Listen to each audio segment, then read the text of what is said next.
ሰላም ጤና ይስጥልኝ ተመልካቾቻችን፣ ሰለሞን ሙልጌታ ካሳ ነኝ። ሳምንታዩ ቲክቶክ ዊዝ ሰሎሞን በኢቢኤስ ተጀምሯል። የዛሬው ፕሮግራም የሚሆነው የምዕራፍ 29 የመዝጊያ ዝግጅት ይሆናል። በዛሬው ደግሞ ለየት ያለ ፕሮግራም እንቋጫለን። የማይታዩ መንገዶች በሚል ርዕስ የኢትዮጵያ የዲጂታል አብዮት ጉዞና የኤአይ ህልማችን ለምን በዲጂታል መሰረተ ልማት ላይ በማይታየው መንገድ ላይ የሚቃኘውን ፕሮግራም ነው የምናስቃኘው። በጣም አዳዲስ ሀሳቦችና ነገሮችን የምትቃኙበት ዝግጅት እንደሚሆን ተስፋ አደርጋለሁ። መልካም ቆይታ።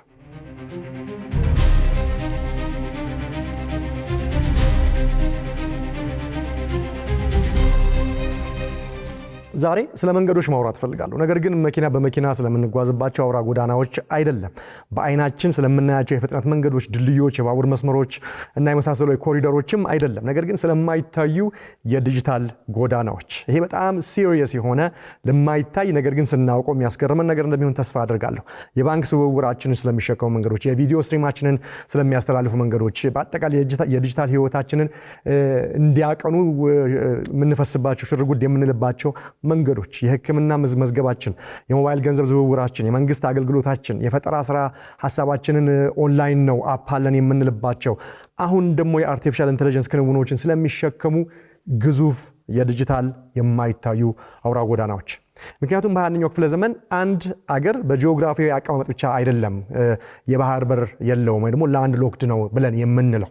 አንድ አገር በመረጃ ፍሰት እና በማይታዩ የዲጂታል ጎዳናዎች እጥረትም ሊታፈን ሊታገድ ይችላል። እናም ኢትዮጵያ ካሉባት ትልልቅና የተደበቁ ፈተናዎች ደግሞ አንዱ ይሄ ነው። ስለ ኤአይ እንናገራለን፣ ስለ ዲጂታል ትራንስፎርሜሽን እንናገራለን፣ ስለ ዘመናዊ ከተሞች ስማርት ሲቲ ስለመገንባት እንናገራለን፣ ስለ ዲጂታል መታወቂያ፣ ፊንቴክ፣ ክላውድ፣ ኢኮሜርስ እና ሌሎች የዲጂታል ፈጠራዎችና ዲጂታል ኢኮኖሚ እናወራለን። በጣም አስፈላጊ ናቸው። ከማውራትም አልፈን በተግባር ደግሞ እየገባንባቸው ያሉ በጣም የሚያስገርሙ ትራንስፎርሜሽኖች አሉ በሀገራችን ላይ። ነገር ግን አንድ እውነት አለ። በተለይ አሁን በሙሉ ሙሉ ልንገባበት ያሰብነው ሙሉ ሙሉ ዓለምም እየገባበት ያለው የኤአይ ጉዳይ ከባድ የሆነ ቅድመ ሁኔታን ይጠይቃል። የማይታየውን መንገድ ይጠይቃል። ኤአይ የሚኖሩ በመሰረተ ልማት ውስጥ ነው። የመረጃ ማዕከላት ያስፈልጉታል፣ የፋይበር መንገዶች ያስፈልጉታል፣ የሀገር ውስጥ ክላውድ ኮምፒውት ያስፈልገዋል፣ የኢንተርኔት ኤክስቼንጅ ፖይንትስ ያስፈልጉታል፣ የሳይበር ደህንነት ያስፈልገዋል፣ አስተማማኝ የኃይል አቅርቦት ያስፈልገዋል፣ እጅግ ፈጣን የሆነ የኢንተርኔት ኔትወርክ፣ የቴሌኮሙኒኬሽን ኔትወርክ ያስፈልገዋል፣ አነስተኛ የሆነ የመረጃ ፍሰት መዘግየት ወይ ደግሞ ሎው ሌተንሲ ያስፈልገዋል። እንዲሁም ነው በተመጣጣኝ ዋጋ የሚቀርብ የባንድዊት አቅርቦት ለሀገር ውስጥም ለኢንተርናሽናል ጌትዌይም በጣም ይሄ ሁሉ ያስፈልጋል። እነዚህ በሙሉ የተሸፈኑት ወይም የተቀመጡት ለኛ ለተጠቃሚዎቹ በማይታዩት መንገዶች ውስጥ ነው። ስለዚህ እነዚህ የማይታዩ መንገዶች ደካማ ከሆኑ ወይ ተቆፋፈሩ ከሆነ በፈጣን ፍሰት ማስኬድ የማይችሉ መንገዶች ከሆኑ መላው የዲጂታል ህልማችን ዘገምተኛ እጅግ ውድና በቀላሉ ተሰባሪ የሚሆን ይሆናል ማለት። ኢትዮጵያ ትልቅ ህልም ያላት ሀገር ናት። በተለይ በዲጂታሉ ወጣት ህዝብ፣ የተስፋፋ ያለ የሞባይል ኔትወርክ፣ ታለንት ያላቸው አስገራሚ የፈጠራ ወጣቶች በቴክኖሎጂው ዙሪያ ብሔራዊ የዲጂታል መታወቂያ ትልቅ መሰረት እየሆነ ነው። ብሔራዊ የኤአይ ራዕይና እየጨመሩ የመጡ የዲጂታል አገልግሎቶች አሏት። ከጥቂት ሀገራት አንዷን ኢትዮጵያ ራሷን የቻለ የአርቲፊሻል ኢንተለጀንስ ኢንስቲትዩት ራሱን የቻለ የፖሊሲ ተቋም የሪሰርችና ዴቨሎፕመንት ተቋም ያላት ሀገር ናት። ስለዚህ ነገር ግን የኢንተርኔት መሰረተ ልማታችን አሁንም ከፍላጎታችን በታች ነው። ይሄ ሁሉ ነገር የተሰራ ማነቆ የማይታየው መንገድ አሁንም ችግር አለው። ስለዚህ ዛሬ አንድ ጠንከር ያለ ጥያቄ መጠየቅ ፈልጋለሁ። በዚህ ጉዳይ እንድንወያይ ፈልጋለሁ። የመረጃ መንገዶቿ ወይ ደግሞ የማይታዩት ጎዳናዎቿ የዲጂታል ጎዳናዎቿ በመገንባት ላይ እያሉ ኢትዮጵያ እንዴት በኤአይ የላቀች ሀገር መሆን ትችላለች? አዎ ራዕይ፣ ህልም፣ እርምጃ ካለ ያስፈልጋል። ነገር ግን ይሄን ከባድ ጥያቄ አንድ ላይ መመለስ ያስፈልገናል ማለት ነው።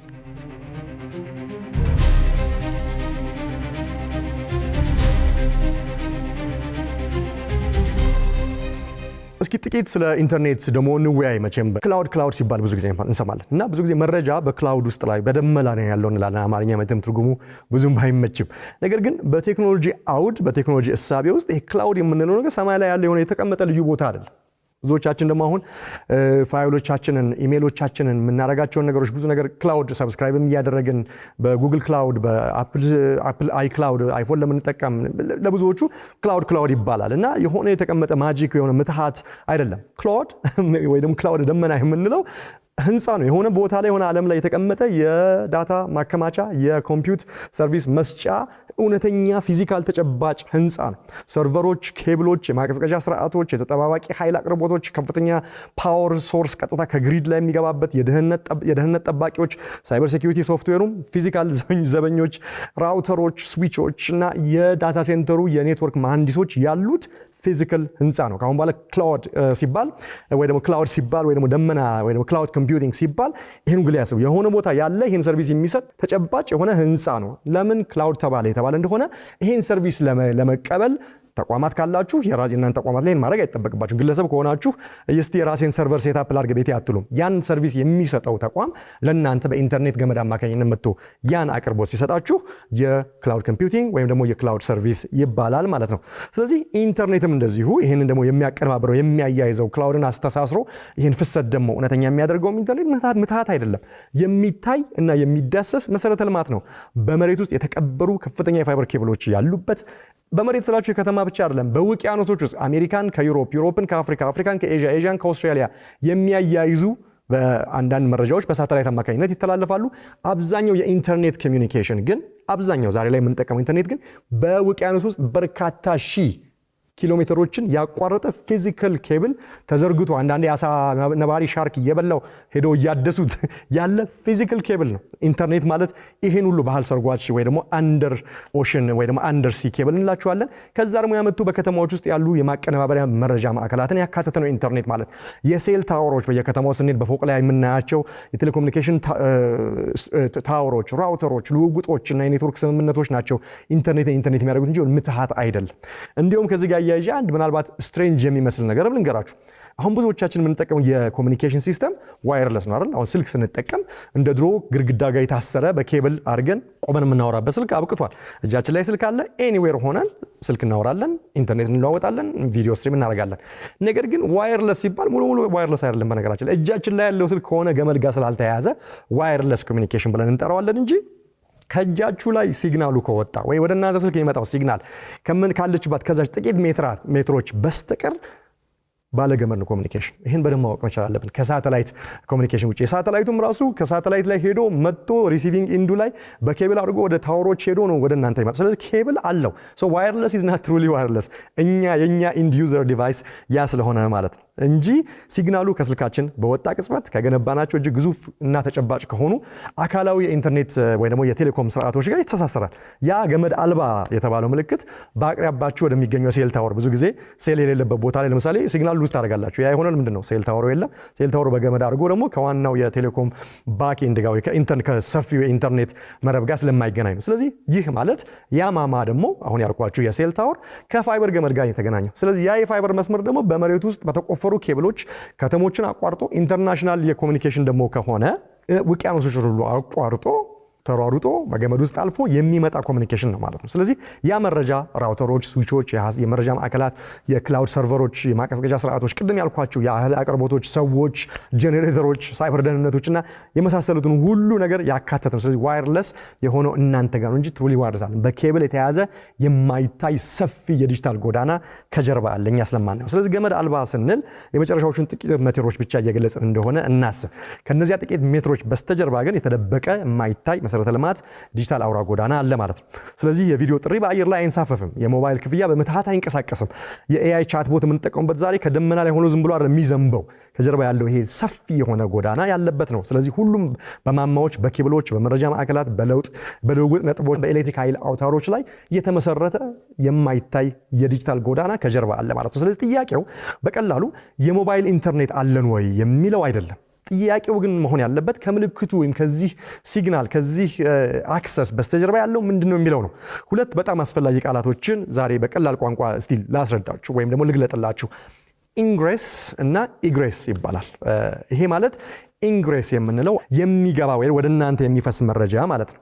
ኢግሬስ የምንለው ደግሞ መረጃ ከናንተ ወደ ሌላው ሲፈስ እንደማለት። ስለዚህ የሚገባ መረጃ እና የሚወጣ መረጃ። ስለዚህ በቃ የኢንተርኔት ፕሮቶኮል ወይ የመረጃ ልውውጥ በእነዚህ ሁለት ነገሮች ላይ የተመሰረተ ነው። ስለዚህ ዩቲዩብ፣ ኔትፍሊክስ፣ ቴሌግራም፣ ፌስቡክ፣ የባንክ መተግበሪያ ስርዓቶች፣ የመንግስት ድረገጽ፣ የዲጂታል ሰርቪሶችን ኢሰርቪሶችን ስትከፍቱ መረጃ መንቀሳቀስ አለበት። ከናንተ የምትጠይቁት አለ፣ ወደ እናንተ ይመጣል። ስለዚህ ኢኮሜርስም ስታደርጉ ስልካችሁ ጥያቄ ሲልክ ኢኮሜርስ ላይ ሌላ ነገር ላይ ያ መረጃ ከስልኩ እየወጣ ነው። የናንተን መረጃ እዛ ስታስገቡ ማለት ያ ይህ ከእናንተ አንፃር ኢግረስ ይባላል ወይ ደግሞ እየወጣ ነው ማለት ምላሹ ደግሞ ወደ እናንተ ሲመጣ ሰርቪስ ስታገኙ ደግሞ ወደ እናንተ ዲቫይስ እየገባ ነው ኢንግሬስ ይባላል። ስለዚህ አንድ ቤትን ለምሳሌ አስቡ ውሃ ወደ ቤቱ በቧንቧ አማካኝነት ሲገባ ይሄ ኢንግሬስ ነው። ፍሳሽ ደግሞ ከቤቱ ሲወጣ ኢግሬስ ነው። ስለዚህ አሁን አንዲትን አገር እንደ አንድ ቤት አድርጋችሁ ብታስቡት የምናየው እያንዳንዱ ቪዲዮ አፕዴት የምናደርገው እያንዳንዱ መተግበሪያ የምናወርደው እያንዳንዱ ኤአይ አጠቃቀም የምንጠቀመው እያንዳንዱ የክላውድ ስርዓት የምንልከው እያንዳንዱ ፋይል በዲጂታል የምንጠቀማቸው ሰርቪሶች በሙሉ ኢንተርናሽናሉ የሌላውም ወደ ሀገር ውስጥ ይገባል ከሀገርም ይወጣል ማለት ነው። በዚህ የማይታይ የዲጂታል ጎዳና እነዛ መተላለፊያዎች ደግሞ ገንዘብን ያስወጣሉ። ይሄ እዚህ ጋር ነው ትልቁ ሚስጥር ምን እንድናውቅ እንፈልገው። ይህ በተለይ ደግሞ በክላውድ ኮምፒውቲንግ ዓለም ውስጥ ቅድም ያልኳችሁ ክላውድ ኮምፒውቲንግ ላይ እጅግ ወሳኝ ነው። አብዛኛዎቹ ትልልቅ የክላውድ አቅራቢዎች መረጃን ወደ ክላውድ ማስገባት ወይም ኢንግሬስን በቀላልና ነፃ ያደርጉታል ብዙ ጊዜ። ነገር ግን መረጃው ፕሮሰስ ተደርጎ ከነሱ ሰርቨር ላይ ከነሱ ክላውድ ሰርቪስ ላይ ሲወጣ ወይ ደግሞ ኢንግሬስ የሚባለው ሂደት ላይ ግን ከፍተኛ ወጪ ያስከትላል።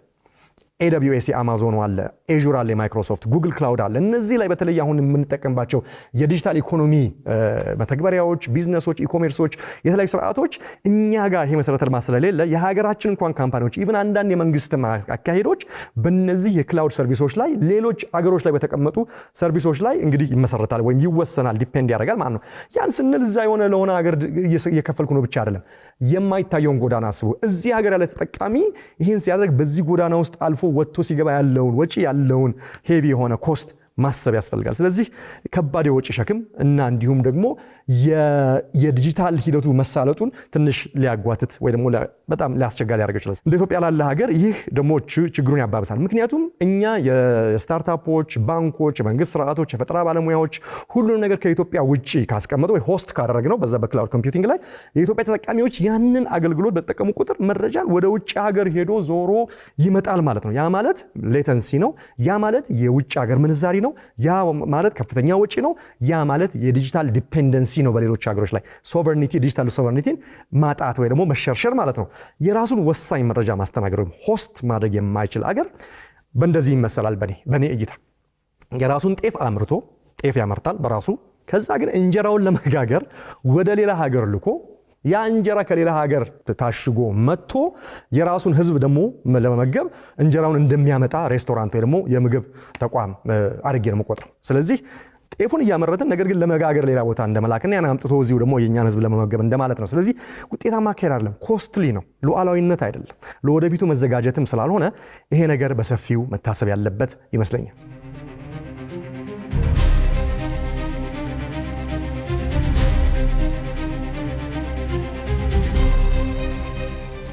የባህር በር ደግሞ ጉዳይ አሁን ብዙ ጊዜ እኛ የምናያይዘው ከወደብ ጋር ቁጭት ጋር ነው። ስለዚህ መፍትሄ ማግኘት አለበት ብለን እንሰራለን፣ ሆንም አለበት። ሌላ ያንን ሐሳብ ያንን ስጋት የሚያባበስና የባህር በር ምን ያህል ወሳኝ መሆን እንዳለበት የሚገልጥ ደግሞ ከዲጂታል አስፔክት ያለውን ትንሽ ላጫወታችሁ። በጣም ወሳኝ ነገር ነው። ኢትዮጵያ በዓለም ላይ እንግዲህ የህዝብ ቁጥሯ ከፍተኛ ሆኖ የባህር በር ከሌላት ሀገሮች ውስጥ አንዷ ነች። ስለዚህ የባህር በር አልባ መሆን ደግሞ ለአካላዊ ንግድ ለምናውቀው ጉዳይ ምን ያህል ከባድ እንደሆነ እናውቃለን። ቀጥተኛ የባህር በር አለማግኘት፣ በወደቦችና በትራንዚት ኮሪዶሮች ላይ ጥገኝነት መኖር፣ በሌሎች ላይ በጎረቤት ሀገራት ላይ ጥገኝነት መኖር እና ሁልጊዜ በዚህ አይነት ሰቀቀን ውስጥ የመኖር ጉዳይ ነው። እናም ብዙ ጊዜ የኢትዮጵያን የባህር በር አልባነት እንደ ታላቅ የኢኮኖሚ ስብራት ነው የምናየው እንጂ ከዲጂታል ጋር ብዙ ጊዜ አናያይዘው። እውነት ነው፣ ነገር ግን ሌላ ተጨማሪውን ነገር እንድናይ ነው ሁልጊዜ የምንለው። እኛ ምንድን ነው ምን የራሳችን ወደብ በኖረን፣ ምን ነው ዕቃዎቻችን በቀጥታ ወደ ውቅያኖስ መጓዝ በቻሉ፣ ምን ነው የወጪ ንግዶቻችንና ኢምፖርት የምናደርጋቸውም በሌላ ሀገር የባህር ዳርቻ ላይ ባልተደገፉ አይደል የምንለው። ቁስላችን ነው፣ ሁሌ ህመማችን ነው።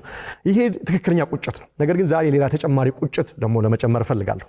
ምንድን ነው ያላችሁ እንደሆነ ሰዎች ማየት የማይችሉትን የተደበቀ ቁጭት ነው ማየት እንፈልገው። ኢትዮጵያዊ በአካላዊ መልክዓ ምድር ብቻ አይደለም የባህር በር ያጣችው ወይ ደግሞ ወደብ በማጣት ብቻ አይደለም የዚህ ተጎጂ የሆነችው። ኢትዮጵያ በዲጂታሉ ዓለምም የባህር በር አልባ ናት። ምን ማለት ነው ሰለሞን? ምን አገናኘው ያላችሁ እንደሆነ ይህ ምን አገናኘው የሚለው ጥያቄ በጣም ወሳኝ ጥያቄ ነው። ምክንያቱም ኢንተርኔትም የራሱ ውቅያኖሶች አሉት። ኢንተርኔትም የራሱ ወደቦች አሉት። ኢንተርኔት የራሱ ዓለም አቀፍ ዲጂታል አውራ ጎዳናዎች አሉት። እነዚህ አውራ ጎዳናዎች በአህጉራት መካከል አብዛኛውን ጊዜ የዓለም መረጃ የሚሸከሙ በባህር ዘር ቅድም የጠቀስኩታል የተዘረጉ የፋይበር ኬብል ኦፕቲኮች አሉ። ስለዚህ ፊዚካል ኬብል አለ። ያ ነው አውራ ጎዳናው የዲጂታል መንገዱ።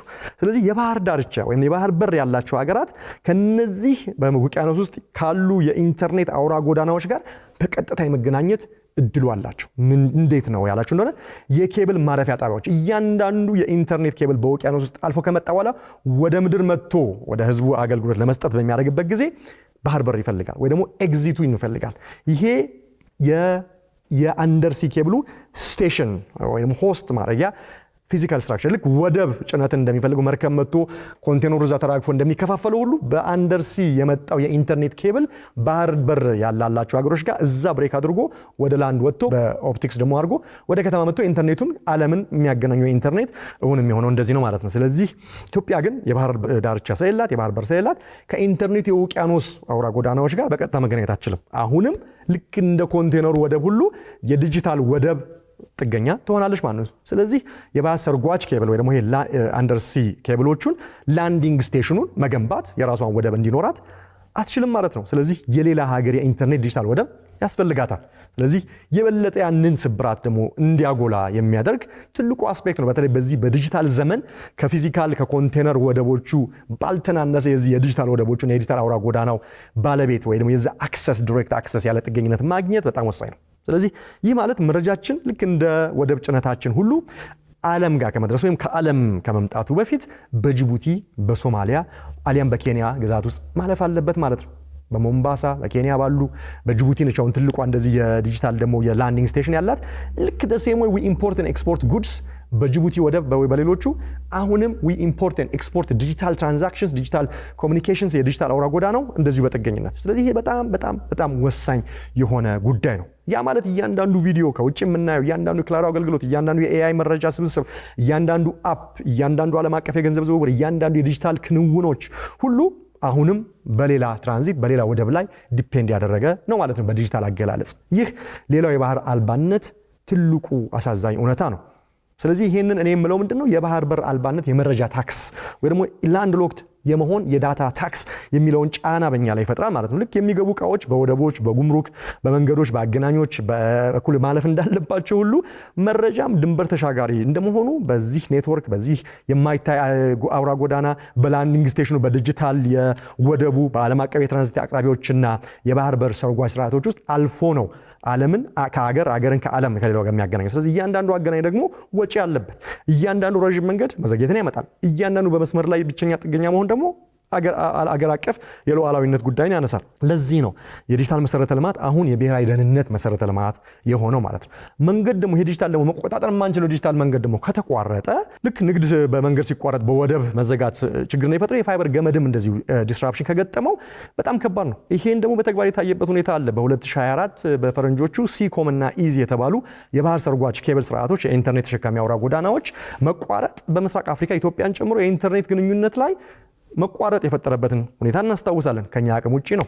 በ2025ም እንደዚሁ በቀይ ባህር ስር ባሉ ኬብሎች መቆራረጥ የተነሳ በእስያና በምስራቅ አውሮፓ ውስጥ ባሉ አንዳንድ ሀገራት ላይ ችግር ፈጥሮ ነበር። እንግዲህ ይሄ የቴክኒክ ጉዳይ ብቻ ሳይሆን የሉዓላዊነት የኢኮኖሚ ጉዳይም ነው ማለት ነው። አንድ ዘመናዊ ሀገር ራሱን እንደዚህ ብሎ መጠየቅ አለበት። የውጭ ግንኙነት ቢቋረጥ፣ የውጭ ዲጂታል ወደቡ ላንዲንግ ስቴሽኑ አክሰስ ባይገኝ ባንኮቻችን አሁንም እርስ በርሳቸው መነጋገር ይችላሉ። በራሳችን ኬፓቢሊቲ አትሊስት የውስጥ ዲጂታል ኢኮኖሚያችንን መቀጠል እንችላለን። በዛ ላይ ሳንወሰን ሆስፒታሎቻችን አሁንም የሀገር ውስጥ መዝገቦችን ማግኘት ይችላሉ። የመንግስት አገልግሎቶች ዲጂታል አገልግሎቶች አሁንም መስራት ይችላሉ። የሀገር ውስጥ የክፍያ ስርዓቶች አሁንም ሊሰሩ ይችላሉ። ትምህርት ቤቶች፣ ዩኒቨርሲቲዎች፣ ክሪቲካል ኢንፍራስትራክቸሮች አሁንም ኮኔክሽን አግኝተው መቀጠል ይችላሉ የሚለውን መመለስ አለብን። መልሱ አይደለም ወይ በከፊል አይደለም ከሆነ ያቺ ሀገር ከባድ የሆነ የዲጂታል ተሰባሪ ወይም ዲፔንደንሲ አለባት ማለት ነው። ስለዚህ በቀድሞ ኢኮኖሚ የባህር በር ማጣት በአሁኑም ኢኮኖሚ ንግድን ውድ ያደርግ ነበር፣ እያደረገም ነው። በዲጂታሉ ኢኮኖሚ ግን የባህር በር ማጣት መረጃን ውድ፣ ዘገምተኛ፣ ለጥቃት የተጋለጠና ዲፔንደንት ወይ ጥገኛ ሊያደርገው ይችላል። ይህንን ችግር ካልፈታ ነው የኢትዮጵያ የኤአይ ህልም እንደሚፈልገው ተግባራዊ ለመሆን ሊቸገር ይችላል። እጅግ ዘመናዊና ፈጣን የሆነ የፎርሙላ 1 የስፖርት መኪናን ሰርተን ያጃችን ላይ ሆኖ የኤአይ መተግበሪያ ወይ አደራረጉ ማለት ነው እሱን እንግዲህ ፈጣኑ መኪና ሰርተን ነገር ግን ያንን ከባድ ሞተር ኢንጂን ያለውን የስፖርት መኪና የምናሽከረክርበትና ውድድሩን የምናይበትን የስፖርት ደግሞ የሬስ ትራክ የመወዳደሪያ ጎዳና ሳይኖረን ወይ ጠባብ ሆኖብን በዛ ላይ ከባድ ሆርስ ፓወር ያለው መኪና ለመንዳት እንደመሞከር ነው። ስለዚህ ሃይዌው የሬስትራኩ ጎዳናው እጅግ በጣም የኛን የዲጂታል አምቢሽን የኛን የኤአይ አምቢሽን የሚያስተናግድ መሆን አለበት ማለት ነው። ስለዚህ የማይታየው መንገድ ላይ ያለው የስራ ሁኔታ በጣም ብዙ ነገር ይጠይቃል። ስለዚህ የባህር በር ጥያቄያችን ምን ያህል ወሳኝ እንደሆነ ዛሬ ተጨማሪ ግንዛቤ እንዳገኛችሁ አስባለሁ። ከወደብም ያለፈ ከባዱን የዲጂታል ኢኮኖሚ ደግሞ ላይም ትልቅ አንድምታ ወይ ደግሞ አስተዋጽኦ ወይ ተጽዕኖ አለው ማለት ነው።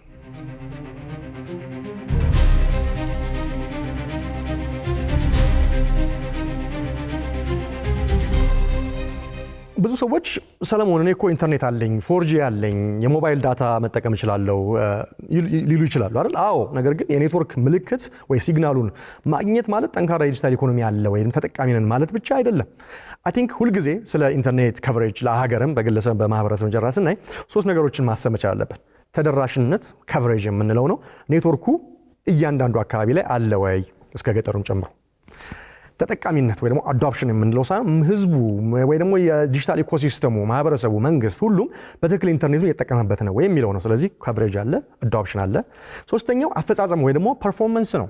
ብቃት የምንለው ነው ማለት ኢንተርኔቱ ፈጣን አስተማማኝና በተመጣጣኝ ዋጋ የሚቀርብ ነው ወይ የሚለውትን አድሬስ ስናደርግ ነው የኢንተርኔት ከቨሬጅ ወይ ደግሞ ኢንተርኔት ኮኔክቲቪቲ በጣም ጥሩ ደረጃ ደርሰዋል የምንለው እንደ ሀገር፣ እንደ ማህበረሰብ፣ እንደ አህጉርም። ስለዚህ ተደራሽነት ከቨሬጅ፣ ተጠቃሚነት አዶፕሽን፣ ብቃት ወይ ፐርፎርማንስ ሲካተቱ እነዚህ ሁሉ ስንመልስ ነው ማግኘት የምንችለው። ስለዚህ ጥያቄው ኢንተርኔት አለን ወይ የሚለው ብቻ አይደለም። ጥያቄው ለኤአይ በቂ የሚሆን አለ ወይ፣ ለዲጂታል ባንኮች በቂ የሚሆን አለ ወይ፣ ለገጠር ትምህርት ቤቶች የሚሆን አለ ወይ፣ ለርቀት ህክምና ቴሌሜዲሲን የሚሆን አለ ወይ፣ ሎ ሌተንሲ ነው ወይ፣ መዘግየት የለውም ወይ፣ ውድ አይደለም ወይ፣ ለብሔራዊ መረጃዎች በቂ ነው ወይ የሚሉትን መመለስ ያስፈልጋል። አንድ ቀላል ምሳሌ ልስጣችሁ። አንድ አርሶ አደር ወደ ገበያ የሚወስድ መንገድ ሲያገኝ ትልቁ ደስታው ነው አይደል? በፈረስም በበቅሎም መኪናም ካለ በእግርም እንኳን ቢሆን የተቃና መንገድ ጥሩ እንደው የተወሰነ መንገድ ካለ ትልቅ ጉዳይ ነው በገጠር ላለ ማህበረሰብ። ነገር ግን ያ መንገድ ተሰርቷል ለይስሙላ። ነገር ግን ያ መንገድ ጭቃማ፣ በጣም ጠባብ፣ በጣም ኮሮኮንች፣ በፈረሶች እንዲሄዱበት፣ አህዮች እንዲሄዱበት፣ ጋሪ እንዲሄድበት የማያስችል በጣም የማይሆን አይነት መንገድ ነው አለ። ነገር ግን የማይሆን አይነት ከሆነ ምንድነው ጥቅሙ? 10 ሰዓት የሚወስድበት በ2 ሰዓት መሄድ ያለበት ከሆነ ከመንገዱ አስቸጋሪነት የተነሳ መንገዱ አለ ተብሏል። ቢኖርም ግን አርሶ አደሩ አሁንም የስራውን ዋጋ ጥራት የሚገባውን የኑሮ አይነት ሁኔታ አካሄድ እና የምርት የመሸጥ ሁኔታ ያጣል፣ ይከስራል፣ ይጎዳል፣ በጣም ይጎሰቁላል ማለት። ስለዚህ መረጃም እንደዚሁ ነው የሚሆነው። በመረጃ ላይ ያለው ነገር ይሄ ነው። አለ እንላለን ጎዳናው የማይታየው መንገድ። ነገር ግን እንዲህ ያለ የማይሆን አይነት በጣም ትክክለኛ ነገር ያልሆነ አይነት ጎዳና ከሆነ የዲጂታል መንገዳችን ዘገምተኛ፣ ውድ እና በውጭ መስመሩ ላይ ጥገኛ ከሆነ የኛ ፈጠራ ባለሙያዎችን አጠቃላይ የዲጂታል ኢኮሲስተማችን ፍጥነታቸውን ያጣሉ፣ ብቃታቸውንም ያጣሉ ማለት ነው። ስለዚህ በኢንተርኔት ላይ ሊከተሉ ከሚችሉ በጣም አስገራሚ ነገሮች ውስጥ እንደው ዝም አንዱን ልንገራችሁ። ነገርየው የትሮምቦን ኢፌክት ይባላል። ምን ማለት መሰላችሁ? አንድ ምሳሌ ልስጣችሁ። ቦሌ ነው የምትኖሩት እና ካዛንቺስ ፖስታ መላክ ፈለጋችሁ። ፊዚካል ፖስታ እንግዲህ በድሮ ዘመን ፖስታ ነበር፣ አሁን ኢንተርኔት ስላለ ፖስታ መላላክም ቀርቷል፣ ለቢዝነስ ጉዳይ ካልሆነ ደብዳቤ ልውውጥ። ነገር ግን የቢዝነስ ደብዳቤ ከቦሌ በፖስታ አድርጋችሁ ካዛንቺስ ስላለ ተደራሽ ማድረግ ፈለጋችሁ እና ደብዳቤው አዲስ አበባን በቀጥታ አቋርጦ ከመሄድ ይልቅ ወደ ጅቡቲ መጀመሪያ በፖስታ አድርጋችሁ ብትልኩት በዲኤችኤል በምናምን፣ ከዛ ወደ አውሮፓ ያለ የፖስታ አከፋፋይ አድርጋችሁ ትልኩታላችሁ። ከዛ በኋላ ደግሞ በኢትዮጵያ አየር መንገድ በምናምን በካርጎ ምናምን አድርጎ እንደገና መጥቶ አዲስ አበባ ተራግፎ ከሌሎች ነገሮች ጋር ከዛ ካዛንቺስ በሆነ ሞተረኛ ቢመጣላችሁ ምንድነው የምትሉት? ይሄን ምንድነው? እብደት ነው። ምን ማለት ምንም ሴንስ የማይሰጥ ነገር ነው የምታወራው ሰለሞን። እንደምትሉ እርግጠኛ ነኝ ትክክል ናችሁ። ሴንስ አይሰጥ። የሀገር ውስጥ የኢንተርኔት ኔትወርኮች መረጃዎቻቸውን እርስ በርስ በአገር ውስጥ ካልተለዋወጡ እየሆነ ያለው ይሄው ነው። ይሄም የቴዎሬቲካል አይደለም፣ አሁን ላይ በብዛት እየተስተካከለ ይገኛል ብዬ አስባለሁ። ነገር ግን ይሄ እየሆነ ያለበት ሁኔታ አለ። መረጃው ልውውጡ የኢንተርኔት ያለው መረጃ ልውውጥ አዲስ አበባ ውስጥ ኢትዮጵያ ውስጥ ሆኖ እያለ ነገር ግን ያ ኤክስቼንጅ በትክክል ባለመኖሩ፣ ያ መሰረተ ልማት በትክክል ባለመኖሩ ኢትዮጵያ ውስጥ ላለ የመረጃ ልውውጥ የላንዲንግ ስቴሽን በጅቡቲ ጫፍ ላይ ያለውን አድርጎ በውቅያኖስ ባሉ ኬብሎች ውስጥ አድርጎ የሆነ ቦታ የሆነ የኢንድ ፖይንት ላይ ሄዶ ተመልሶ በኬብል ውስጥ በውቅያኖስ ውስጥ አድርጎ በጅቡቲ ላንዲንግ ስቴሽን አድርጎ ተመልሶ መጥቶ እኛ ጋር ይመጣ። ኦፍ ኮርስ በጣም ፈጣን ስለሆነ የኢንተርኔት ስርዓት ያን ያህል መዘግየቱን ላናውቅ እንችላለን። ነገር ግን ያ ሲከማች ያለው የዲጂታል ክስረት በጣም ብዙ ነው። ስለዚህ ልክ ፖስታ ከካዛንቺስ ቦሌ በጅቡቲ ያወጣችሁ በአውሮፓ አድርጋችሁ በኢትዮጵያ አየር መንገድ እንደገና እንደማታመጡት ሁሉ የኢንተርኔት ልውውጡም እንደዛ እንዳይሆን፣ እብደት እንዳይሆን በጣም ስራ ይጠይቃል ማለት ነው። በኢትዮጵያ ውስጥ ያሉ ሁለት ኔትወርኮች ለምሳሌ ኢትዮ ቴሌኮም እና ሳፋሪኮም በአገር ውስጥ የኢንተርኔት ኤክስቼንጅ ፖይንት IXP የሚባል ነገር አለ። በትክክል ካልተገናኙ በኢትዮጵያውያን ተጠቃሚዎች፣ በኢትዮጵያ ባንኮች፣ በኢትዮጵያ መተግበሪያዎች፣ በኢትዮጵያ የዲጂታል ሰርቪስ ስርዓቶች መካከል የሚደረጉ መረጃዎች ልክ እንደ ደብዳቤው ቅድም እንዳልኩት ከመምጣታቸው በፊት እርስ በርሳቸው ወደ እናንተ ወደ ውጭ ሀገር ሄደው በውጭ ሀገር ኬብል በውቅያኖስ ውስጥ አድርገው እየመጡ እየተጠቀምን ነው ያለ ነው። እንደዛ አይነት ሲቹዌሽኖች አሉ። ሶስት ችግሮችን ይፈጥራል። ይሄ አንደኛው መዘግየት ነው። የማይሆን ነገር ነው። ፖስታ ቅድም እንደምንለው እንደማታረጉት ሁሉ በጣም የማይሆን የማይመስል ነገር ነው። እብደት ነው። ሁለተኛ ወጪ አለ። ፖስታውን አስቡ በእንደዛ ብታረጉት በዲኤችኤል በመናምን ወጪው ግን በአንድ ሞተረኛ ወይም በሌላ ሚንስ ከካዛንቺስ ቦሌ ብትልኩት በጣም ትንሽ ወጪ።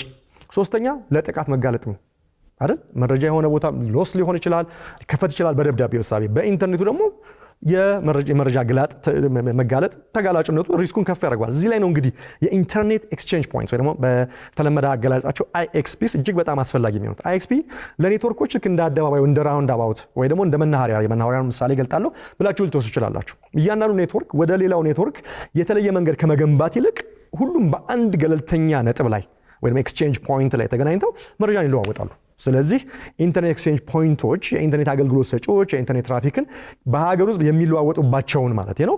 ይህም የሀገር ውስጥ ትራፊክን ሀገር ውስጥ በማስቀረት ወጪን፣ መዘግየትን ልክ የፖስታውን ምሳሌ ያስቡ እና ውስብስብነትን የሚቀንሱባቸው አካላዊ ቦታዎች ወሳኝ የዲጂታል መሰረተ ልማቶች ናቸው። ለማንኛውም ሰው በሚገባው መንገድ ለመግለጽ ሁለት የከተማ አውቶቡሶችን አስቡ። ከከተማ ሀገር አቋራጮችን አስቡ። ይሄ እነዚህ ባሶች የሚገናኙባቸውን መናኸሪያዎች አስቡ። ያ መናኸሪያ ከሌለ ኢማጂን ይሄንን የከተማ የህዝብ አውቶቡስ መቀነባበር እንዴት አስቸጋሪ እንደሚያደርገው የቱ ጋር ነው የሚያወርደው የቱ ጋር ነው ከአዋሳ አዲስ አበባ ከአዲስ አበባ ባህር ዳር ከባህር ዳር ድሬዳዋ እነዚህ መናኸሪያዎች የሚያቀነባብሩትን አስቡ። መናኸሪያ ያ ባይኖር እንዴት ነው የሚሆነው? አንዱ እኮ ከአንድ ከተማ መጥቶ ወደ አንዱ ይገባል። እዛ ጋር የሚጠብቅበት አለ። ያ ማቀነባበሪያው ነው መናኸሪያው። ያ ባይኖር ዝርክርክ ይላል፣ በጣም አስቸጋሪ ይሆናል። መናኸሪያው ሲኖር ግን ተሳፋሪዎች በአገር ውስጥ በፍጥነት እና በቅናሽ የኤክስቼንጅ ፖይንቱ ፒሪንጉ ስላለ በቀላሉ ይሄ ነገር ተቀለጣጥፎ በዛው አውድ ውስጥ መከናወን ይችላል። ስለዚህ በቴክኒካል አጠራሩ ይሄ ፐብሊክ ፒሪንግ የተሰኘው የመረጃ የመለዋወጥ ሂደት የሚያደርገው ልክ ይሄንኑ ነው፣ በዲጂታል የማይታየው የአውራ ጎዳና ላይ ማለት ነው።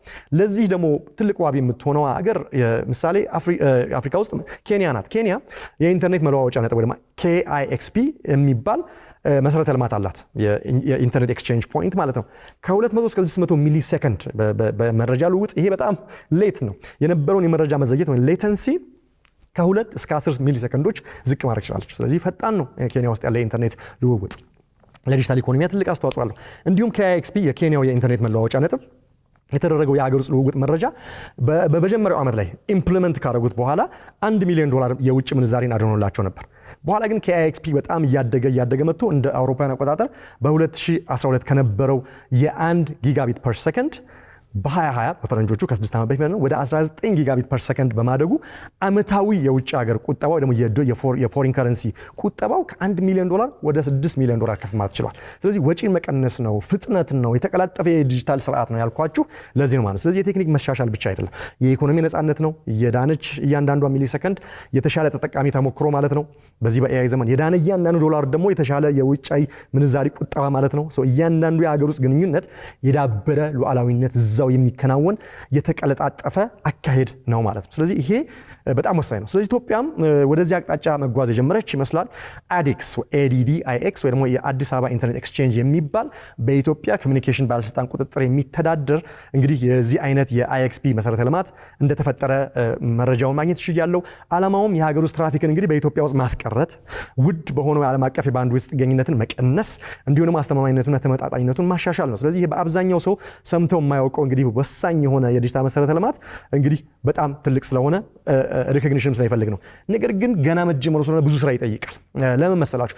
በግሎባል የኢንተርኔት አውራ ጎዳና ላይ የኢትዮጵያ ማፕ የኢትዮጵያ የዲጂታል አውራ ጎዳናዎች የት አሉ የሚለው መታየት ካልቻለ አሁን አብሰንት ነው በብዛት ተፈላጊነታችን ወይ ደግሞ ዓለም አቀፉ የኤአይ ጫወታ ውስጥ ንቁ ተሳታፊነታችን በጣም ፈተና ውስጥ ይገባል። እኛ እዚህ ያለን፣ እኛ እዚህ ነን፣ እኛ ፒር እናደርጋለን፣ እኛ ኢንተርኔት ኤክስቼንጅ አለን፣ እኛ ዳታ ሴንተር አቬለብል አለን፣ እኛ ኢንተርኔት ኤክስቼንጅ አለን፣ ኔትወርኮች አሉን፣ CDN የኮንቴንት ዴሊቨሪ ኔትወርክስ አለ፣ ክላውዶች አሉን፣ ካሪየሮች አሉን የምንለውን ነገር የምናሳይበት አውራ ጎዳናን ማሳየት ካልቻለን በዚህ ኢኮሲስተም ውስጥ አስቸጋሪ ነው። ኢትዮጵያ በዚህ ጉዳይ ላይ ጠንካራ ሆና አትታይም። አሁንም ያ በጣም ወሳኝ ነገር ነው። ስለዚህ ኢትዮጵያ የዚህ የፒሪንግ ኢኮሲስተሟ ላይ ገና ወጣት ነች። አንደር ዶክመንትድ ያላትንን በትክክል ፕሮሞት እያደረገች አይደለም። ፉሊ ቪዚብል አይደለችም ግሎባል ኮሚኒቲ ላይ የሚለው ነገር ምን ማለት ነው? በጣም በኋላ ላይ የዲጂታል ኮስቱ የዲጂታል ኪሳራው ከባድ ነው የሚሆነው ማለት ነው። ለምን አሁን አንድ አክቲቭ አይኤክስፒ ነው ያለን ብያቸዋለሁ። አዲክስ የሚሰኘው 3 ሜምበሮች ብቻ እንዳሉት መረጃዎችን አንብቤያለሁ እስከ ጁላይ እስካሁን እስካለንበት ወር ድረስ። በጣም ስሞል ነው። 130 ሚሊዮን በላይ ላለው ሀገር ትልቅ የዲጂታል ትራንስፎርሜሽን እቅድ ይዞ እየተንቀሳቀሰና ተግባራዊ እያደረገ ላለ ሀገር ይሄ በጣም አንደር ሪፕሬዘንቴሽን ወይ ደግሞ በጣም ውክልናው በጣም አናሳ ነው። ለምን መሰላችሁ? ዲጂታል ሀብ ያላቸው ሀገራት ኔትወርኮቻቸው፣ ሲዲኤኖቻቸው፣ ክላውድ ፕሮቫይደሮቻቸው፣ ካሪየሮቻቸው፣ ባንኮቻቸው፣ ኢንተርኔት ሰርቪስ ፕሮቫይደሮቻቸው በሙሉ በኤክስፒ ጎልተው ይታያሉ። እነዚህ የዓለም አቀፍ የዲጂታል ጎዳና መዛግብት ላይ ዲጂታል መዛግብት ላይ እኛ አንታይም። ኢትዮጵያ ሬዲ እንዳልሆነች ነው ይሄ የሚያሳየው። ይሄ ደግሞ ትልልቅ የሆኑ የኤአይ ተቋማትን ትልልቅ የሆኑ ሃይፐርስኬለሮችን የክላውድ ፕሮቫይደሮችን እኛ ጋር ምኑና ገንቡ በቂ የሆነ ርካሽ የሆነ የሪኒዌብል ኤነርጂ ያለን ብቻ በቂ አይደለም ማለት ነው። ይሄ ዲጂታል ጎዳና በጣም ወሳኝ ነው። ለምሳሌ እነዚህ ትልልቅ ተቋማት መተው እኛ ጋር እንዲሰሩ ከማድረጋቸው በፊት ምን የሚሉት መልቲፕል ቴሌኮምን በቀላሉ ማገናኘት ይችላል ወይ? ዩዘሮችን በቀላሉ በኒውትራል ኤክስቼንጅ አይኤክስፒዎች ማገናኘት ይችላል ወይ? ትልልቅ ሰርቨሮችን አድርጌ ማርኬቱን ከኢትዮጵያም ውጪ ማርኬቱን ተደራሽ ማድረግ ይችላል ወይ? ስለዚህ የአውራ ጎዳናው እንደ ልቡ ከኢትዮጵያ ይፈሳል ወይ ይመላለሳል ወይ? ሌተንሲን መቀነስ ይችላል ወይ? ራውቲንግ ኢንቫይሮንመንቱን ማመን ይችላል የሚለው ነገር መመለስ አለብን። አለበለዚያ በኤአይ ዓለም አቀፍ ጨዋታው ላይ ለመወዳደርና ፊት ቀድሞ ለመሄድ ትልቅ ተፎካካሪ ለመሆን ተግዳሮት ይገጥመናል ማለት ነው።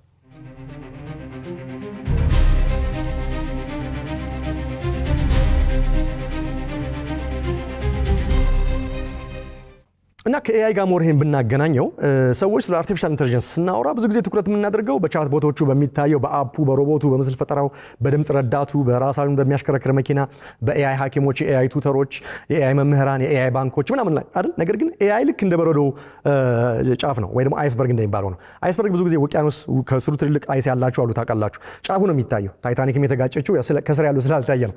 አይስበርጉ ጫፏ ነች የምታየውና ኤአይ ጫፏ አይስበርጓ ነች የምትመስለን። ነገር ግን የሚታየው ጫፉ መተግበሪያው ጀስት አፑ ብቻ ነው። ጫፉ ነው መጨረሻው ነው። የተደበቀው ትልቁ ጀርባ ግን ከውስጥ ያለው የማይታየው ጎዳና ነው። ከስር ያለው ያ መሰረተ ልማቱ ነው። ስለዚህ ኤአይ ሀገራት 4 ነገሮችን ይፈልጋል። ኤአይ መረጃ ዳታው ነው፣ ስሌት ኮምፒውት ነው፣ ግንኙነት ኮኔክቲቪቲው ነው፣ 4 ተሰጥኦ የሰው ብቃቱ ነው። አንዱ ከጎደለ ህልሙ በጣም ይንቀራፋል ወይ ይደናቀፋል። ስለዚህ መረጃ ጥሬ ዕቃው ነው አይደል እንደምታውቁት። ስሌት ደግሞ ሞተሩ ነው። ግንኙነት ደግሞ አውራ ጎዳናው ነው። ተሰጥኦ ወይ ታለንት ነው ደግሞ አሽከርካሪው ነው። ስለዚህ እነዚህ በሙሉ ተቀናብረው መስራት አለባቸው። ኢትዮጵያ የተሰጥኦ ችግር የለባትም። ወጣቶች፣ መሐንዲሶች፣ ተመራማሪዎች፣ ዩኒቨርሲቲዎች እነዚህ ሁሉ ያሉባት ነች። ነገር ግን ኤአይ በዚህ ብቻ አይደለም የሚገነባው። ከባባድ ተግባራትን ይጠይቃል። ሁሉንም ይጠይቃል። መረጃን፣ ኮምፒውተርን፣ አውራ ጎዳናውን የማይታየው መንገድ ሁሉ ይጠይቃል።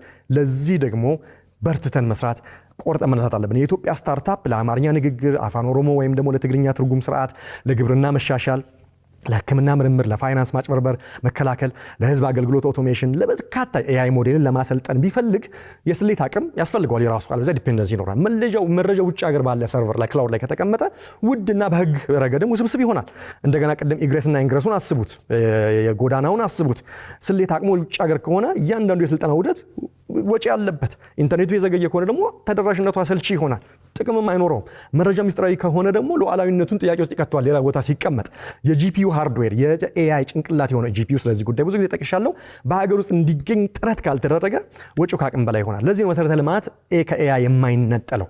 ለዚህ ነው ጫፏን አይስበርጓን ብቻ ላይ አናተኩር፣ ከስር ያለው የማይታየው ሰፊ የበረዶ ግግር ላይ እናተኩር፣ የማይታየው መንገድ የሚለው ለዚህ ነውና እዚህ ላይ በጣም ማተኮር ያስፈልጋል። ከዚህ አንጻር ደስ የሚሉት ነገሮች አሉ። የዲጂታል ኢትዮጵያ 2030 ስትራቴጂ ይህን በቀጥታ አድሬስ አድርጎ ተገንዝቦ በዚህ ላይ መሰራት እንዳለበት ግልጽ አቅጣጫ ያስቀመጠባቸው በጣም ደሳስ የሚሉ ነገሮች አሉ። ስትራቴጂው የጂፒዩ ክላስተሮች በኢትዮጵያ ውስጥ እንዲኖሩ፣ ሉዓላዊ ክላውድ ኮምፒውቲንጎች በሀገር ውስጥ እንዲኖሩ፣ ብሔራዊ የኤአይ መሰረተ ልማት እንዲገነባ ይጠይቃል። በተጨማሪም የፋይበር የጀርባ አጥንቶች አይኤክስፒዎች፣ ዓለም አቀፍ መግቢያዎችና መውጫዎች፣ የይዘት መዳረሻ ኔትወርኮች ሲዲኤን ማደራጀት እንደሚገነባ በግልጽ አቅጣጫ አስቀምጧል። ስለዚህ በጣም ደስ የሚል አቅጣጫ አለ ማለት ነው በዲጂታል 2030 ስትራቴጂ ውስጥ። ይህ ትክክለኛው አቅጣጫ ነው። አሁን ኤአይ ውስጥ እየገባን ነው። ስለዚህ የማይታየውን መንገድ ለመገንባት ወገባችን መታጠቅ አለብን። ስለዚህ ምክንያቱም በኤአይ ሂደት ውስጥ አንድ አስከፊ ባህሪ አለ። መሰረተ ልማት ላይ ያለውን እያንዳንዱን ድክመት ያጋልጣል። አሁን ድሮ የምንጠቀምባቸው ዌብሳይቶች መዘግየት ቢኖረው ኢንተርኔት ትንሽ ቶሎ ሎድ አላደረገልኝም ብለን እናልፈዋለን። ወይ አንድ መደበኛ የሞባይል መተግበሪያ ወይም የፋይናንሻል ትራንዛክሽን ነገሮች መቆራረጥ ቢፈጥሩ ትታገሱታላችሁ። ኤአይ ግን ሙሉ የኤአይ አቅም ውስጥ ገባን ካልን ግን ሪል ታይም ስለሆነ ኤአይ እንዲህ ያለውን የማይታይ መንገድ ችግር፣ እንቅፋትና ኮረኮንች አይታገስም፣ ያጋልጠዋል። ስለዚህ ከዚህ አንጻር ከፍተኛ የሆነ ስራ ያስፈልጋል ማለት ነው።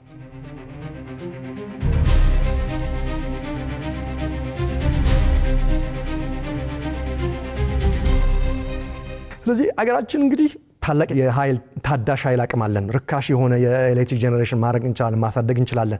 ትልቅ ህዝብ አለ፣ እያደገ ያለ የዲጂታል ገበያ አለን። ትልቅ ማርኬት፣ ዓለም አቀፍ ኢንትረስትን የሚስብ ትልቅ ማርኬት ፖፑሌሽን አለን። ስትራቴጂካዊ መልክዓ ምድር አለን። ቀጠናዊ ዲፕሎማሲ ተጽዕኖ አለን። የኤአይ ራዕይ አለን። የኤአይ ተቋም አለን። ነገር ግን ማዕከል ለመሆን ከጥገኝነት ወደ እርስ በርስ ኢንተርኮኔክሽን መሻገር አለብን። ማዕከል ማለት የሚገባበት ቦታ ብቻ አይደለም። ነገር ግን ማዕከል ሆነን መረጃዎች የሚገናኙበት፣ የሚለዋወጡበት፣ የሚሰሉበት፣ ደህንነታቸው የሚጠበቅበትና እሴት የሚፈጠርበት መሆን ይችላል። ስለዚህ ያ ማለት ኢትዮጵያ ተጨማሪ ኬብሎችን ብቻ ሳይሆን በእነዚያ ኬብሎች ዙሪያ ብልህ የሆኑ የዲጂታል ኢኮኖሚ ስርዓቶችን መገንባት ትችላለች ማለት ነው። ስለዚህ የባህር በር እስከምናገኝ ይህንን አይነት አቅጣጫ ይዘን ደግሞ አይኤክስፒያችንን በማሳደግ ሌሎችንም በማድረግ እየተዘጋጀ መጠበቅ እንችላለን። የባህር በር ጉዳይ አድሬስ ከሚደረግ ስለዚህ ምን ማድረግ አለብን የሚለውን አንደኛ የሀገር ውስጥ ትራፊክን ሀገር ውስጥ ማስቀረት ወሳኙ። ፖስታን ከካዛንቺስ ቦሌ በአውሮፓ በጅቡቲ አድርገን እንደማንልከው ሁሉ የሀገር ውስጥ የኔትወርክ ትራፊኮችን በሀገር ውስጥ እንዲሆን አይኤክስፒዎች በጣም ሞር ማድረግ አለባቸው። ሁለተኛ መረጃ ማዕከላትን እንደ ብሔራዊ የኢኮኖሚ መሰረተ ልማት በመመልከት የቴክኖሎጂ ህንፃ ብቻ እንዳልሆኑ አይተን የዲጂታል ኢኮኖሚ ፋብሪካ ነው ብለን እነሱ ላይ ትልቅ ኢንቨስትመንት ይጠይቃል። ሶስተኛ ሉዓላዊ ኤአይ ስሌት አቅም ወይ ሶቨርን ኤአይ ኮምፒውት የጂፒዩ ኮምፒውት መገንባት አለብን። ስትራቴጂውም ይሄን አስቀምጧል። በዛ ላይ መስራት ያስፈልጋል። አራተኛ መንገዶቻችንን ማበራከት ዳይቨርሲፋይ ማድረግ ነው። እንግዲህ እንዳልኳችሁ ጅቡቲ ወሳኝ ናት፣ ለወደባችን ለኮንቴነራችን ብቻ ሳይሆን ለዲጂታል አውራ ጎዳናችንም። ይሄ እንግዲህ ካላወቃችሁ ዛሬ ያወቃችሁ ማለት ነው። ነገር ግን በዛ ላይ ብቻ መመርኮዝ የለብንም። በሶማሊያ፣ በኬንያ፣ በሱዳን በሌላም በኩል ባሉ የዲጂታል አውራ ጎዳናዎች ላይ ለመጠቀም ፓርትነርሺፕ አድርገን በብዛት መስራት አለብን። እየሰራንም ነው። አምስተኛ የይዘት መዳረሻ ኔትወርኮችን CDNs ኮንቴንት ዴሊቨሪ ኔትወርክስን ወይም የኤአይ ክላውድ ኖዶችን መሳብ ያስፈልጋል። ብዙ ጊዜ ተደጋግመን የምንጠቀምባቸው የዲጂታል መጠቀሚያዎች ኔትፍሊክስ፣ ስትሪሚንግ፣ የሶሻል ሚዲያዎች ሌሎች ካሉ በአግባቡ ሶሻል ሚዲያ ብዙ ተናግሬያለሁ። ሁልጊዜ ያን ስናደርግ የጠየቅነው ኢግሬስና ኢንግሬሱ ውጭ ሀገር ዞሮ ከገባ ለማይረባውም ለሚረባውም ከፍተኛ ወጪ ልንከፍል ነው ማለት ነው። ነገር ግን ብዙ ጊዜ የምንጠቀምባቸው የውጭ ሀገር የዲጂታል ኮንቴንቶችና መተግበሪያዎችና አደራረጎች ካሉ ካሽንግ የሚባል ነገር አለ። የካሽ ሰርቨር እዚህ በማድረግ ጉግል ሰርቹ ለምሳሌ እዚሁ በማድረግ የኔትወርኩ ወይም ደግሞ የትራፊክ እንቅስቃሴው እዚህ መሆን ይችላል። የጉግል ለምሳሌ ሰርች ካሽንግ እዚህ ሀገር ውስጥ እንዳለ እናውቃለን። ሌሎችም እንደዚሁ ዩቲዩብ የመሳሰሉት። ስለዚህ ይሄ በሰፊው መሰራት አለበት በትብብር። ስድስተኛ የሳይበር ደህንነት ነው። መረጃ ወደ ዲጂታሉ ስፔስ ሲሄድ ዝርፊያውም ሌብነቱም እዛ ይሄዳል። በራችንን ከፍተን እንደማንተኛ ሁሉ ነገሮቻችን ዲጂታል ስፔስ ላይ ሲሆኑ አንንከራፈፍም ወይም ከፍተን አንተው ማለት ነው። ኢንሳ በፈረንጆቹ የ25-26 ዓመት ላይ ባወጣው የበጀት የዓመት የሪፖርት ላይ 27000 ጥቃቶች በሀገራችን ላይ መሰንዘራቸውን የዲጂታል የሳይበር ጥቃቶች መሰንዘራቸውን ሪፖርቱን ለህዝብ ይፋ አድርጓል። 27000 አታክ ሳይበር አታክ ቀላል አይደለም። ይሄ እንግዲህ ሌላም ሊኖር ይችላል። ስለዚህ ይህ ትልቅ ማንቂያ ደወል ነው። ይበልጥ ዲጂታል በሆንን ቁጥር የብሔራዊ ደህንነታችንም ዲጂታል ስፔስ ላይ ስለመሆነ እዚህ ላይም ከፍተኛ ስራ ይፈልጋል። ሰባተኛው መሰረተ ልማትን ከዓላማ ጋር ማገናኘት ነው። ፋይበር ብቻውን በቂ አይደለም። መረጃ ማዕከላት ብቻቸውን በቂ አይደሉም። ክላውድ ብቻውን በቂ አይደለም። ኤአይ ብቻውን በቂ አይደለም። ጥያቄው ለምን እየዋልናቸው ነው የሚለው ነው። የሕክምና አገልግሎትን ተደራሽነት ለማድረግ፣ ትምህርትን ግላዊና ጥራት ያለው ለማድረግ፣ ዘመናዊ ለማድረግ፣ የመንግስት አሰራሮችን ለማቀላጠፍ፣ ፕሪሲሽን ግብርና ውስጥ ለመግባት፣ ለወጣቶች በዓለም አቀፍ ዲጂታል ኢኮኖሚ ውስጥ እውነተኛ ቦታ እንዲያገኙ ማድረግ ከሆነ ትክክለኛው ተልዕኮ ነው። በዚህ ላይ የተመሰረተ የአውራ የማይታየው መንገድ የመገንባት ሂደት ውጤት ውስጥ ይከተናል ማለት ነው። ምክንያቱም በሚቀጥለው ዓለም አቀፍ የሀብት ክፍፍል ውስጥ በድሃ ሀገራት ብቻ አይደለም የሚሆነው። ነገር ግን የመረጃ መንገዶቻቸውን በሚቆጣጠሩ ሀገሮችና መንገዶቹን በሚከራዩ ሀገሮች መካከል ይወሰናል። በሀገር ውስጥ ኮምፒውት በሚያደርጉ ሀገሮችና ከሩቅ ሀገር ሆነው ምላሽ በሚጠባበቁ ሀገሮች መካከል ይወሰናል። ኤአይን በሚገነቡ ሀገሮችና ኤአይን ከሌሎች ላይ ተጠቃሚ በሚሆኑ ሀገሮች መካከል ይወሰናል። ወደፊቱ ኢንፍሉዌንስና ሉዓላዊነት ወጣቶቻቸው መጻኢውን ጊዜ በሚፈጥሩ በወጣትነታቸው ፈጠራን በተላበሱ አስገራሚ ወጣቶች መካከልና በስልካቸው ላይ ተጥደው ሶሻል ሚዲያን ስክሮል ሲያደርጉ በሚውሉና በሚያድሩ ወጣቶች ባሉባቸው ሀገሮች መካከል ይወሰናል። ኢትዮጵያ ምርጫ አላት። የዲጂታል የወደፊት ህይወታችን እንዲለመልም ከፍተኛ ውጤት እንዲያመጣ ማድረግ እንችላለን። ወይም ደግሞ የዚህ የወደፊት ዲጂታል ዓለም ጥገኛ ልንሆንም እንችላለን። የኤአይ አብዮት የኛ መሰረተ ልማት እስኪደርስ ድረስ አይጠብቅም፣ እየገሰገሰ ነው። እስቲ መንገዱን ሰርቼ ልጨርስ፣ እስኪ የማይታየው መንገድ ላደራጅ እስከምንል ኤአይ ሌላ ሌቭል ላይ ደርሷል። ስለዚህ የሚጠብቅ የዓለም ፍጥነት ስለሆነ የሌለን እኛ በዚህ የፈጠነ በሄደ የዓለም ስልጣኔ ነው በኤአይ ዘመን ውስጥ የማይታዩትን መንገዶች የምንገነባበት ጊዜ አሁን ነው። በጣም ፈጣን የሆነ አርጀንሲ፣ በጣም ፈጣን የሆነ የመጣደፍ ስሜት ያስፈልገናል። ምክንያቱም የመረጃ መንገዶች ሲጠነክሩ የሀገር ህልሞች በመጨረሻ በብርሃን ፍጥነት መጓዝ ይችላሉ ማለት ነው። ተመልካቾቼ የዛሬው ፕሮግራም ይሄን ይመስል ነበረ። በምዕራፍ 29 የመዝጊያ ዝግጅት ላይ ይሄን ወሳኝ የሆነ አገራዊም ማህበረሰባዊም ግለሰባዊም ጉዳይ ላይ ትንሽ ግንዛቤ እንድታገኙ፣ በተለይ የባህር በር ጉዳይ ሲኖር ኢትዮጵያን ሁሉም ሰው የሚቆጭበት ነው። ነገር ግን ከወደብና ከኮንቴነር ከኢምፖርትና ኤክስፖርት ጋር ብቻ በተያያዘ ነው። አሁን ግን ቁጭታችሁ የበለጠ እንዲጨምር የባህር በር አልባ መሆን የዲጂታል አውራ ጎዳናና የዲጂታል ወደብ ጥገኛ መሆኑን ማየታችሁ እንግዲህ ጥሩ ነው ብዬ አስባለሁ። በዚህ ላይ ምን እንስራ እንመካከል የሚለውን ነገር መቀጠል ይቻላል። ወጣቶች፣ የፈጠራ ባለሙያዎች፣ ፖሊሲ ሜከሮች፣ ማህበረሰቡ ሁሉም ቢወያይ ወደ መፍትሄ መሄድ እንችላለን ብዬ አስባለሁ። እንግዲህ ምዕራፍ 30 ላይ እንደ ፈጣሪ ፈቃድ በቅርብ እንገናኛለን። እስከዛው የሌሎች ኤቢኤስ ፕሮግራሞች ጋር መልካም ቆይታ ነው የምመኝላችሁ። ከረፍት ስንመለስ በርካታ አዳዲስ ጉዳዮችን ደግሞ መዳሰሳችን እንቀጥላለን። በረፍት ጊዜ ደግሞ በኤአይ ላይ አስመልክቼ የጻፍኩት መጽሐፍ በገበያ የሚውልበት ጊዜ ነው። ስለዚህ ከረፍት ስንመጣ ስለ መጽሐፉ ይዘት ምን እንደሚመስል ያለውን ደግሞ ነገር የሚያስቃኝም ዝግጅት ይዘን የምንመጣበት አዲስ ምዕራፍ ይሆናል። እስከዚያው ቸር ሰንብቱ።